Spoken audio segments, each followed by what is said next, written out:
지난 소구영 신이 할 때 그 새해 첫 주일 첫 번째 설교에서 세 가지를 저는 정리했습니다. 첫째는 새해를 시작하면서 정돈해야 할 것이 있다. 그것은 지나가 버린 시간들이다. 그래서 후회하는 것은 그리스도인에게는 있을 필요가 없다는 말씀을 드렸어요. 과거 일, 지나간 일들은 무엇이든지 실패했던, 실수했던, 준비되지 않았던 또는 아쉬움이 있던 그것은 지나간 거기 때문에 교훈을 받고 그것은 덮어둘 줄 알아야 된다는 거예요. 그런데 우리가 자꾸만 과거에 매이게 되면 앞으로 전진할 수가 없죠. 그리고 두 번째로는 우리들의 그 생각의 자리, 그러니까 과거를 정돈하고 나면 그 비어있는 생각의 자리를 꿈과 확신으로 채워가야 한다 그랬습니다. 주님께서 광야와 사막에 물이 나고 강이 흘러 나의 택한 자들로 마시게 한다 그랬어요. 그러니까 빈들과 같은 광야, 황무한 땅, 그곳에 물이 흐르게 하고 만나를 내서 먹게 하시는 이런 역사들이죠. 그래서 우리 주님은 사막에서 어떻게 강이 보이겠어요? 만나가 보이겠어요? 근데 그것을 볼 수 있어야 된다는 거죠. 주님이 말씀하기를 고백해라, 입을 열어라, 채워주겠다. 그러니까 왜 고백해요? 하나님 이거 주세요라고 왜 고백해요? 약속이 있으니까. 주님이 주기로 한 약속이 있으니까. 바로 그것이죠. 그러니까 입을 크게 열려면은 말씀을 봐야 되겠죠. 그리고 땅을 밟으라. 그럼 그 땅을 주겠다. 이런 약속을 하죠. 그리고 구하면 줄 것이요, 찾으면 찾을 것이요, 두드리면 열릴 것이다. 그러니까 우리가 신앙생활에서 분명히 할 것은 우리가 예수 그리스도를 믿게 된 것은 은혜예요. 은혜예요. 은혜인데 믿음 안에서의 풍성한 삶은 우리 주님 말씀하기를 내가 온 것은 양으로 생명을 얻게 하고 더 풍성하게 하려 함이라 그랬는데 이 풍성한 삶은 구하고 찾고 두드리고 마음에 담고 이런 데서 그 역사를 누릴 수 있다는 거라고 성경은 가르치고 있어요. 이건 약속이니까 우리가 의지를 사용해서 그렇게 해갈 수 있어야 돼요. 이건 우리의 몫이죠. 주님이 우리를 구원했고 하나님의 자녀로 만드셨어요. 이제 하나님의 자녀로 살아가는 것은 우리의 몫이에요. 근데 우리의 노력은 너무 모자라요. 우리의 기도는 너무 작아요. 우리가 아무리 간구해도 그것은 효력과 능력이 없어요. 근데 효력과 능력이 있게 하시는 분이 있어요. 그게 누구예요? 그 약속을 주신 분이에요. 내가 기도하는 것은 미약하고 내가 구하는 것은 약한데, 나는 약한데 그 약속, 네가 미약하지만 구하라. 그러면 줄 것이다. 찾으라. 그럼 찾을 것이다. 두드려라. 그럼 열어줄 것이다. 찾게 하고 열게 하고 얻게 하시는 분이 누구예요? 성령님이시죠. 하나님이시죠. 그래서 우리의 기도가 다른 사람이 볼 때는 무의미한 것 같지만 우리에게는 강력한 힘인 것이죠.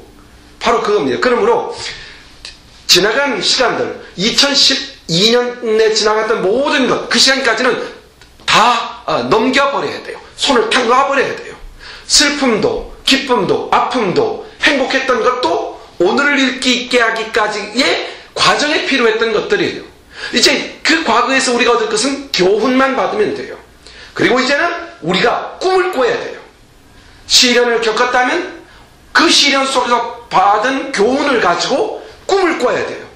낙심하고 절망하고 좌절하고 안 되고 넘어지고 이런 것이 있다면 그것 때문에 나는 왜 이 모양이었을까? 왜 나는 이런 존재인가? 나는 이것밖에 안 되나 도대체? 이것은 할 일이 아니다 이겁니다. 이것은 딱 내려놓으셔야 돼요. 그리고 지금 하나님은 새 일을 우리 안에 행할 수 있도록 우리 안에 꿈을 가지고 비전을 가지고 기도하고 구하고 찾고 두드려야 돼요. 우리가 2013년을 마무리할 때 우리의 모습은 오늘 기도하는 그대로일 겁니다. 그러므로 기도를 해야 돼요. 그러므로 기도해야 돼요.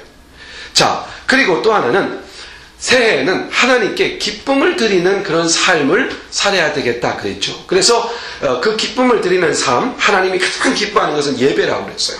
예배. 오늘 예배를 드리면서 예배가 준비가 안 된 게 있었어요. 그래서 속이 상했어요. 그래서 막 마음이 복잡했어요. 누구 때문에 그런지는 아시겠죠?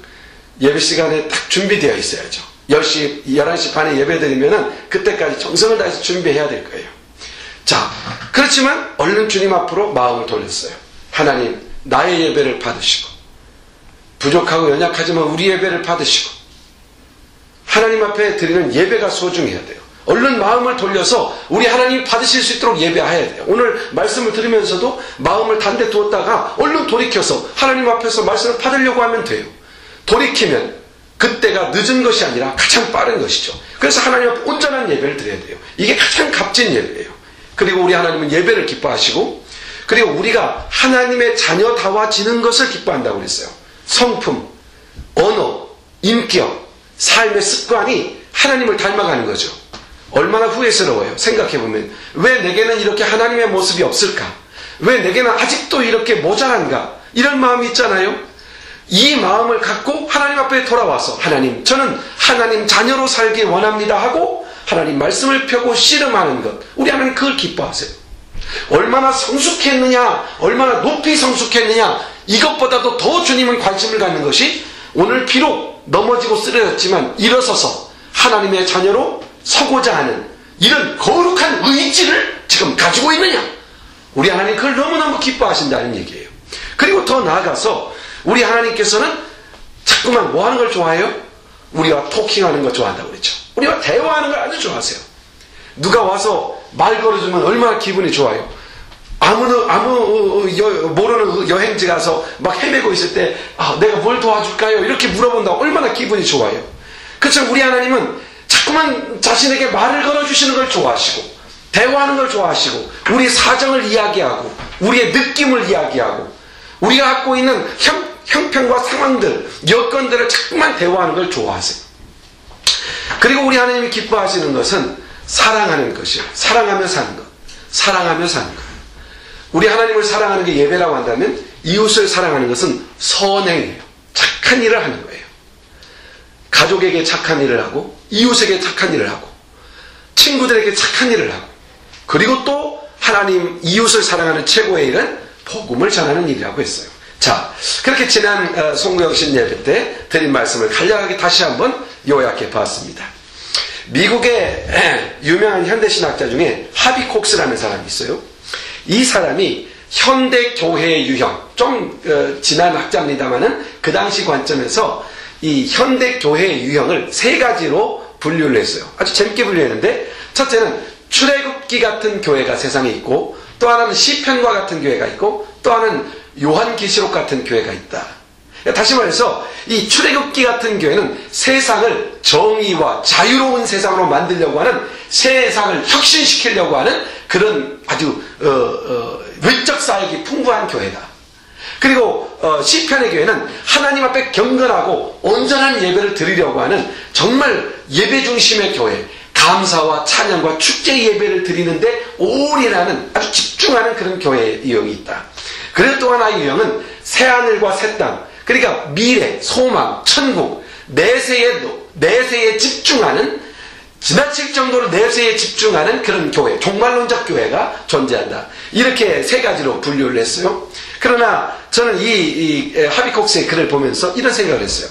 이 세 가지 요소는 서로 대립되거나 교회를 분류해야 되는 그런 유형이 아니라, 교회 안에는 이 세 가지가 다 있어야죠.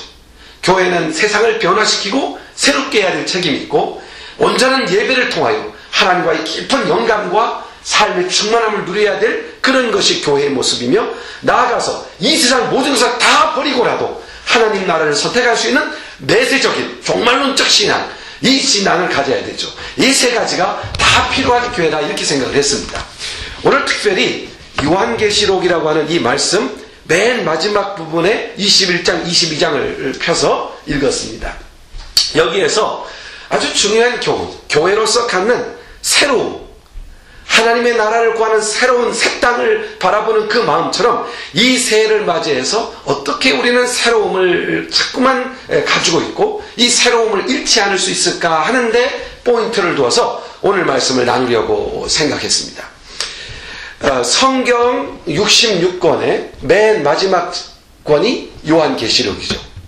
이유가 있어요. 왜냐하면 성경의 완결편이기 때문이죠.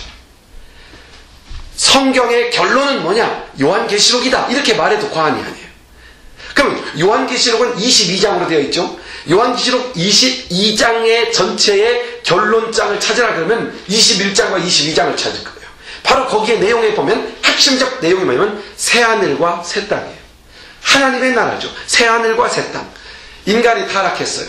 타락해서 완전히 타락해서 다 잃어버렸어요. 하나님의 나라를 잃어버렸어요. 그런데 하나님께서 그 인간을 향한 구원 계획을 세웠어요. 그 인간의 계획, 구원 계획을 세운 대상이 누굽니까? 바로 저와 여러분이죠. 구원 계획을 세우셨어요. 이제 예수께서 계획대로 오셔서 십자가에 죽으시고 부활하심으로써 구속을 완성하셨어요. 그럼 하나님의 계획과 그리스도의 구속의 완성의 그 초점은 어디에 있을까? 바로 새하늘과 새 땅, 하나님 나라에 있죠.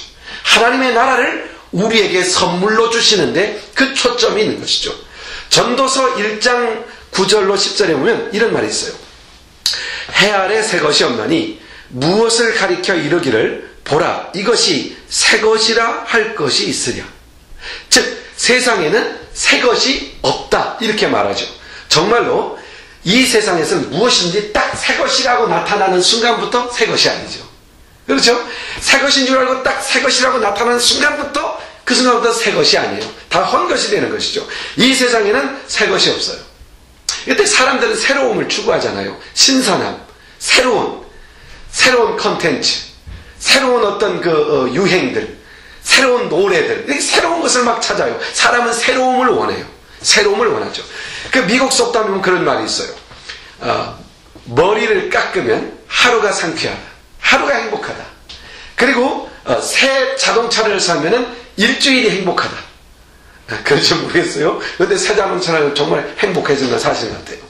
그리고 결혼을 하게 되면 1개월이 행복하다. 왜 1개월만 행복한지 모르겠어요. 이런 표현들은 이런 의미를 갖고 있는 것 같아요. 새 것을 가진다고 해도 그 새 것이 오래 가지 못한다는 것. 이 땅에서는 결코 새로운 즐거움을 영원히 주는 것이 없다는 것을 표현하는 그런 속담인 것 같아요. 우리가 새 것을 가진다 해도 그것을 유지하지 못하는 것은 이 세상에 있는 모든 것은 금방 시들고 금방 낡아지고 금방 더러워져요. 그래서 이 세상에서는 새 것이 없어요. 그런데 오늘 말씀에서 아주 특이한 말씀을 하죠. 세상에는 새 것이 없다. 이게 성경의 말씀이에요. 그런데 성경은 새 것이 되게 할 수 있다. 성경 말씀은 새 것이 되게 할 수 있는 길이 있다는 거예요. 새로움이 있다는 거예요. 세상의 방법으로는 전혀 없는 것인데 하나님 방법으로는 새 것이 될 수 있다. 왜냐? 하나님께서는 새 일을 행하시는 분이시기 때문이시다. 새 일을 행하세요. 그래서 성경은 이런 말씀하죠. 고린도후서 5장 17절. 그런즉 누구든지 그리스도 안에 있으면 새로운 피조물이라 이전 것은 지나가시 보라 새 것이다. 그리스도 안에서는 새 것이다.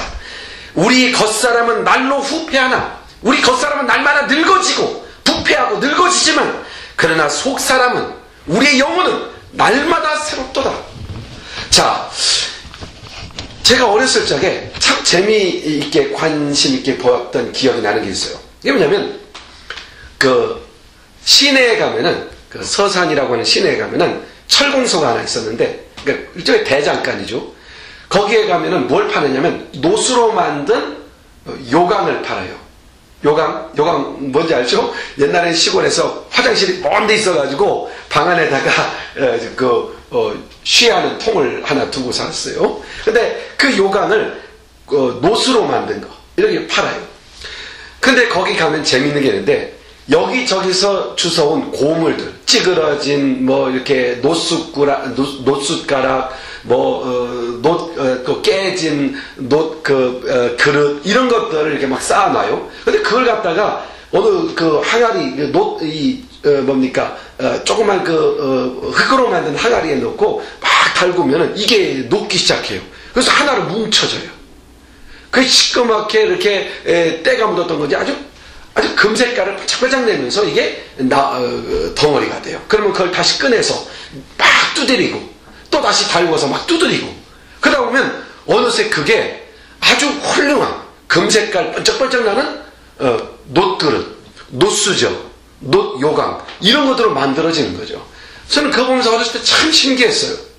새롭다는 거, 그 고물이 새롭게 태어나는 거, 아주 신기하잖아요. 그런데 성경 말씀에 바로 우리 사람도 그렇게 새로운 새 것이 될 수 있고 새롭게 될 수 있다.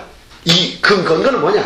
그리스도 안에 있으면, 그리스도 안에서 녹아지면, 진짜 내가 그리스도 안에 거하면 내가 그렇게 새로워진다는 얘기예요. 성경에 그리스도 안에서라는 말이 그래서 그렇게 중요한 것이죠. 그리스도 안에서, 이 말은 다른 말로 말하면은 그리스도 안에서, 대단히 추상적이죠. 내가 그리스도가 보이지 않는데 그리스도 안에서 내가 있어요. 이게 아이러니죠. 그런데 쉽게 이야기하면 그리스도 안에서라는 말은 말씀 안에서라는 말과 똑같은 말이에요. 말씀 안에서. 그러면 내가 말씀 안으로 들어가나요? 그 표현은 말씀을 내 안에 두는 것을 말하는 거예요. 말씀을 내 안에 두면 내가 말씀 안에 거하게 되는 것이에요. 그래서 내 말이 너희 안에 거하면 너희가 내 안에 거하고, 이렇게 표현하는 겁니다. 그래서 그리스도 안에 있으면, 이 말은 그리스도의 말씀 안에 있으면 이라는 뜻이에요.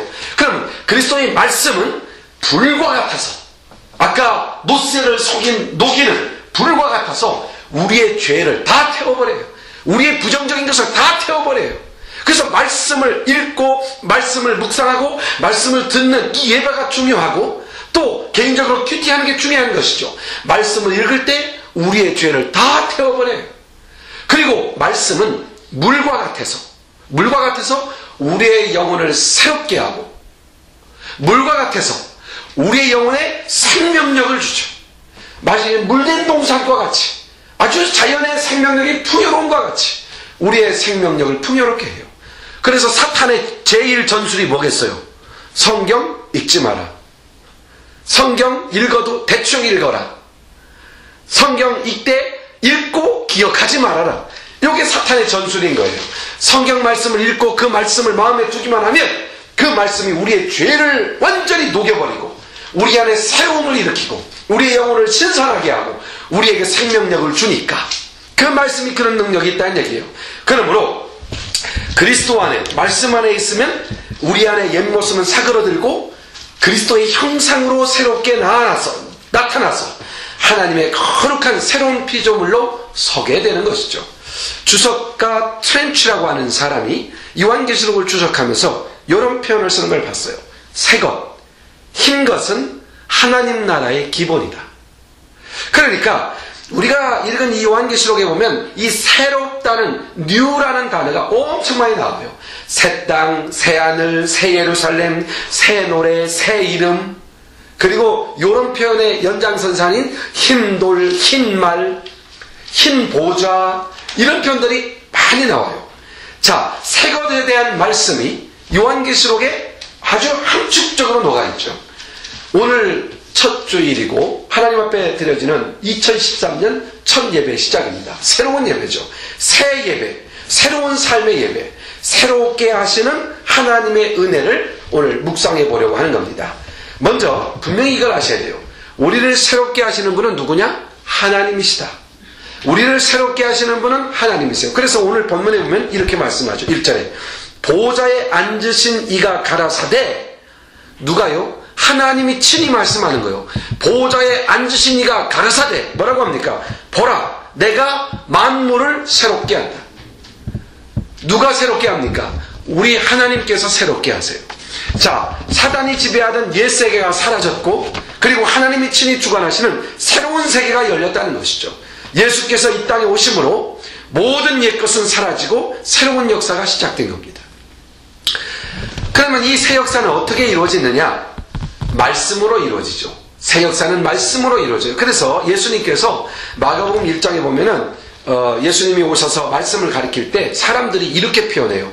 다 놀라 서로 물어 가로되 이는 어찌미뇨 권세 있는 새 교훈이다.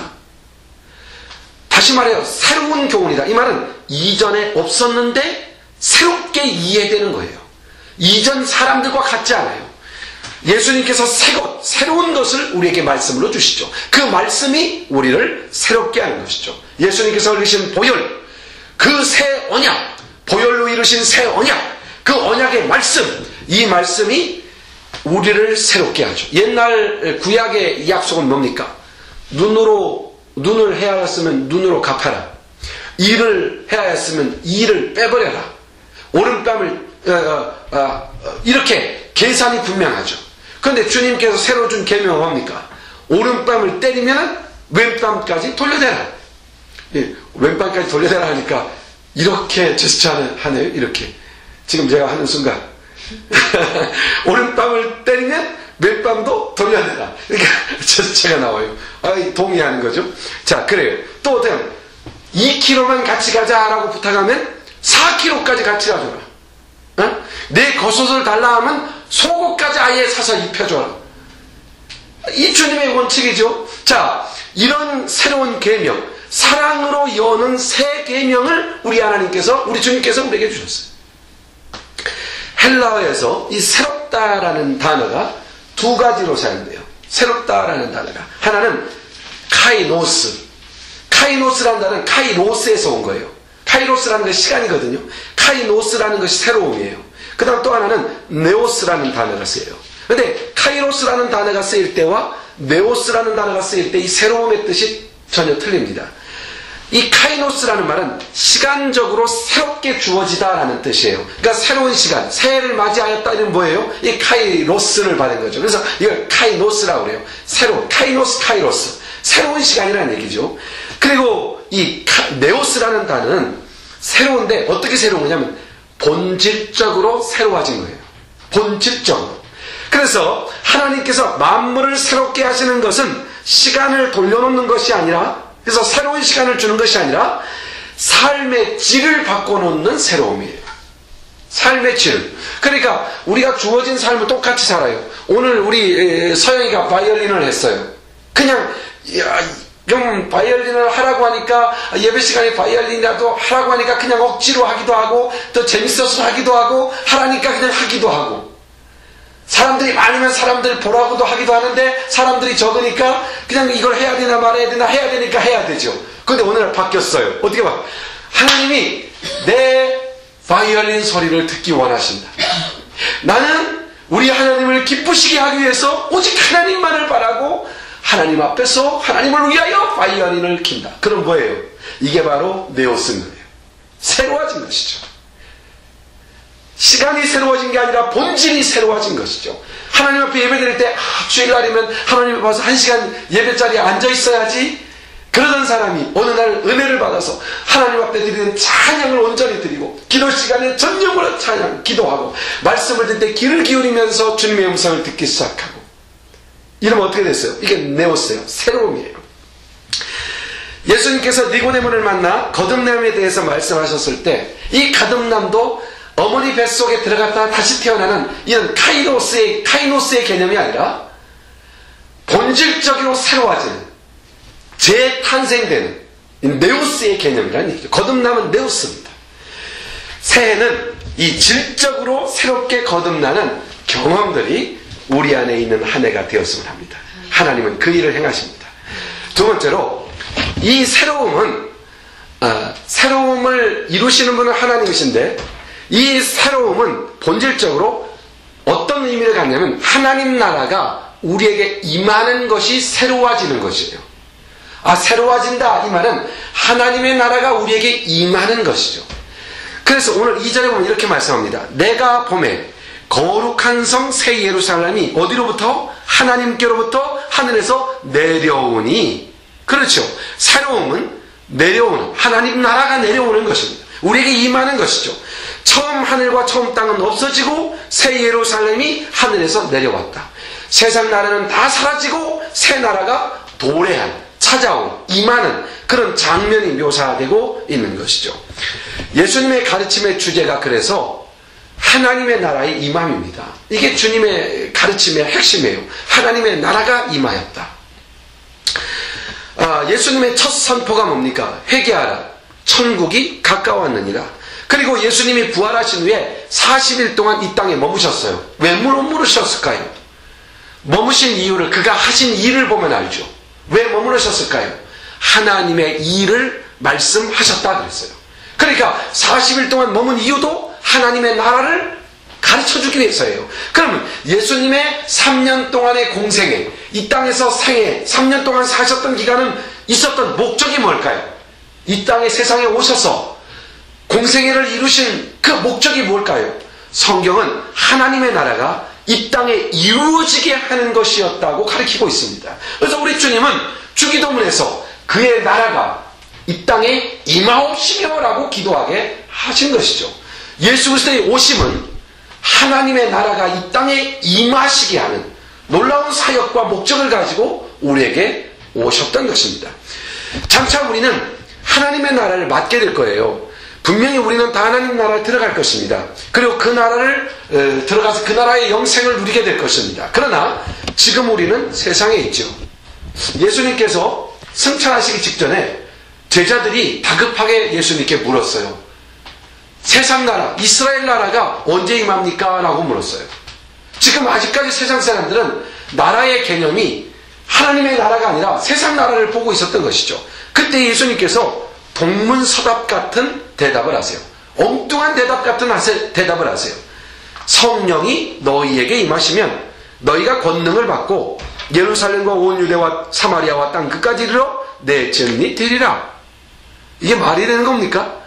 하나님의 나라가 언제 임합니까? 했더니 이 말씀, 이스라엘 나라가 언제 회복됩니까? 이 말은 하나님의 나라가 언제 실현됩니까? 라는 말이에요. 그렇게 물으니까 사마리아와 땅 끝까지 이르러 내 증인이 되라? 이렇게 명령을 하세요. 다시 말해서 이 말은 하나님의 나라는 인위적으로 이루어지는 것이 아니라 인간의 방법으로 이루어지는 것이 아니라 어떻게 이루어져요?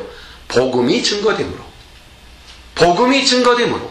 하나님의 나라는 복음으로 이루어진 나라라고 설명하고 있는 것이죠. 우리가 온전한 그 나라, 하나님의 나라를 우리는 기다리고 있어요. 이 땅을 살아가지만 고달픔과 힘듦과 어려움이 있지만 이 땅을 살아가요. 왜요? 하나님의 나라가 도래할 것이기 때문이에요. 우린 하나님의 나라에 다 들어가게 되어 있어요. 이 놀라운 안정감을 갖고 있죠. 그런데 우리 주님은 그 나라를 이 땅에서도 맛볼 수 있고 이 땅에서 사람들에게 그 나라를 보여줄 수 있다고 성경은 말하고 있어요. 어떻게 가능할까요? 아까 말했던 주기도문에서도 나라가 임하옵시며 라고 말씀하세요. 우리가 주님의 다스림을 받는 삶의 자리로 나아갈 때 우리의 삶의 자리에 하나님의 나라가 임한다고 말씀하죠. 우리가 힘들고 어렵고 고난의 자리에 있지만 그 속에서도 주님의 말씀을 따라 움직여갈 때 다른 사람들은 그곳에서 뭘 발견해요? 하나님의 나라를 본다는 얘기예요. 그래서 저 베드로서에 보면 이런 말이 있죠. 너희 안에 있는 소망에 관한 이유를 묻는 자들에게 어떤 사람에게 나타나요? 내가 하나님의 말씀에 순종하며 하나님의 뜻을 따라 살아가는 일이 힘들지만 그 일을 선택할 때 사람들은 우리 안에 뭘 바라봐요? 저 사람에게 있는 소망이 도대체 무엇길래? 저 사람이 갖고 있는 소망이 무엇이길래?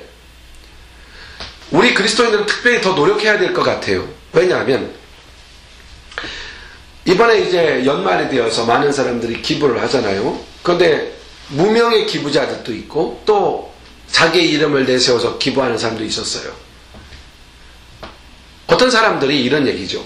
어떤 할머니가 국밥 장사를 해서 2억 원이라는 돈을 기부를 했어요.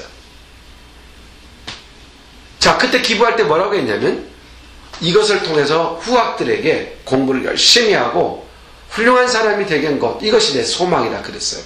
그러면 그 선행을 통해서 사람들은 궁금해지는 거예요. 저 할머니의 소망은 무엇이길래 그 돈을 기부했을까? 아, 공부 열심히 해서 훌륭한 사람이 되는 게 소망이구나. 이게 인생 일대의 소망이구나. 좋은 일이지만 어디를 가리게 돼요? 하나님의 나라와는 관계가 없게 되는 것이죠. 우리 그리스도인들이 그리스도의 이름으로 선행을 해요. 아낌없이 베풀어요. 사람들이 궁금해하죠. 저 사람은 도대체 왜 저럴까? 장차 하나님 앞에 서는 날 그가 잘했다 칭찬하는 것 그거 하나 바라고 나는 이 일을 위해서 일심으로 갑니다. 내 삶의 궁극점은 하나님의 나라이기 때문에 세상이 아니기 때문에 세상에서 소유하는 데 내 목적이 있는 것이 아니라 하나님 앞에서 주어진 삶을 충실히 살아가는 것이 내 삶의 목적이기 때문에 이렇게 고백되어진다면 그들은 우리 소망 안에서 하나님의 나라를 볼 것입니다. 그래서 우리 그리스도인들은 세상 사람들이 하는 선행과 그리스도인으로 사는 선행은 퀄리티가 너무너무 틀리다는 걸 알아야 돼요. 그리고 우리는 세상 사람들이 행하는 이 세상에 속한 선행으로 인하여 하나님의 거룩한 선행이 가리워지지 않도록 우리는 더욱더 선행에 경쟁을 해야 되며 더욱더 선행을 힘써야 된다는 얘기입니다. 우리의 새로움은 이렇게 하나님의 나라가 임하는 것, 즉 하나님의 뜻이 이 땅에 이루어지는 것, 하나님의 나라로 인하여 하나님의 영광을 받으시는 것, 바로 이것이 우리들의 새로움이라는 것이죠. 우리의 삶의 현장 속에 하나님의 나라가 임하는 이런 역사들을 우리는 이번 한 해 동안 경험해 봐야 되겠다는 얘기예요. 이것은 거창하지 않아요. 우리 주어진 작은 자리예요. 친구들과의 관계에서 쉽게 양보를 해보세요. 먼저 내 좋은 것을 다른 사람에게 나눠줘 보세요. 바로 이런 데서 시작되는 겁니다. 참아주고 이해해주고 덮어주고 용납해주고. 자, 그리고 더 나아가서 마지막으로 이 새로운 모습은 우리에게 나는 새롭다, 난 새로움을 경험한다, 내가 새로움을 느낀다. 이것은 실제적으로 어떤 모습으로 나타나냐면 하나님과 함께함으로 경험되어지는 겁니다. 함께하심. 오늘 3절에 보면 이런 말씀이 나옵니다. 내가 들음에 보좌에서 큰 음성이 나서 가로되 보라 하나님의 장막이 사람들과 함께 있음에 하나님이 저희와 함께 거하시리니 저희는 하나님의 백성이 되고 하나님 친히 저희와 함께 계셔서 그랬죠. 하나님이 저희와 함께 거하시리니 함께 하심. 하나님이 우리와 함께 거하신다. 이게 새로운 모습이에요. 하나님이 우리와 함께 하시는 것보다 더 큰 보장이 없죠. 하나님이 나와 함께 한다. 함께 하시는 은총. 이건 천국에서 누리는 은총이에요, 실제로는. 그런데 새하늘과 새 땅은 영원히 하나님 나라에서 누리는 것인데 지금 우리가 그것을 누릴 수 있게 하셨다는 것이에요. 우리 주님이 뭐라고 약속했습니까? 내가 세상 끝날까지 너희와 항상 함께 있을 것이다. 이게 주님의 약속입니다. 세상 끝까지 우리와 함께 하시겠다. 세상을 살아가야 하는 우리에게 주님께서 함께 하심, 이것은 놀라운 은총이며 이보다 값진 선물이 없죠. 그러므로 올 2013년 승리의 비결은 아주 간단한 데 있다는 것을 알게 됐어요. 이미 우리가 알고 있는 사실을 다시 한번 확인해야 되겠어요. 그것은 그가 나와 함께 하신다는 이 약속입니다.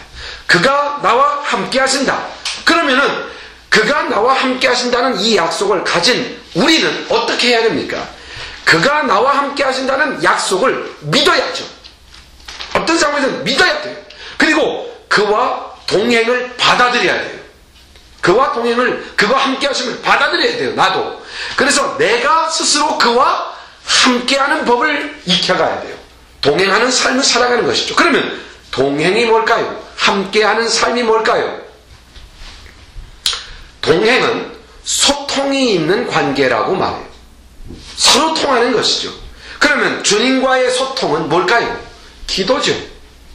2013년 무엇으로 살아야겠다? 기도로 살아야겠다. 주님과 깊은 교통, 이것이야말로 새로움을 누리는 원천이며 날마다 새롭고 또 새롭고 아침마다 새롭고 또 새로우니 기도하는 삶 속에 이 역사가 일어나는 것입니다. 오늘 말씀 정돈합니다. 우리에게 새해를 주신 하나님, 이제 우리가 새로움을 누리는 방편도 오직 하나님뿐이시다는 것이죠. 그리고 새롭게 되는 것은 하나님의 나라가 임하는 것, 그곳에 하나님의 다스림을 받고 하나님의 뜻을 따라 순종하는 것, 이게 새로움이 임하는 과정이고, 내가 새로움을 누린다는 것은 그와 동행하는 데서 경험되는 거예요. 주님과 동행하면 어떤 상황이든지 우리는 새로움을 경험하죠. 동행, 소통이 있는 관계, 기도. 2013년 바로 이런 주님과의 동행, 이것이 2013년에 우리의 삶의 모습이 됐으면 좋겠어요. 주님과의 동행은 뭐로 이루어져요? 기도로. 자꾸만 봄으로 들음으로 기도해요. 자리를 불문하고 기도해요. 그리고 특별히 시간을 내어서 기도 시간을 할애해서 기도해요. 올 한해 2013년은 주님과 동행하는 해, 2013년은 기도함으로 기도를 통하여 날마다 새로움을 경험하는 해, 그렇게 살아가기로 다짐할 수 있겠어요? 그렇게 결정할 수 있겠어요? 그런 결정이 우리 속에 있길 바랍니다. 기도하십시다. 살아계신 하나님 아버지, 고맙고 감사합니다. 새해를 주셔서 감사합니다. 2013년 새해 동안 우리가 넘어야 될 파도들이 있을 줄 압니다. 그러나 두렵지 않습니다. 왜냐하면 주님께서 동행해 주시기 때문인 줄 압니다.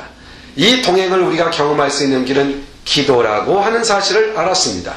다시 한번 우리 마음속에 2013년을 주님과 동행하는 해, 기도를 통하여 주님의 동행, 주님의 새로움을 경험해가는 그런 정말 기대 넘치는 그런 한 해를 살아갈 수 있도록 우리 사랑하는 형제자매들을 축복해 주옵소서. 예수님의 이름으로 기도하옵나이다. 아멘. 아멘. 감사합니다.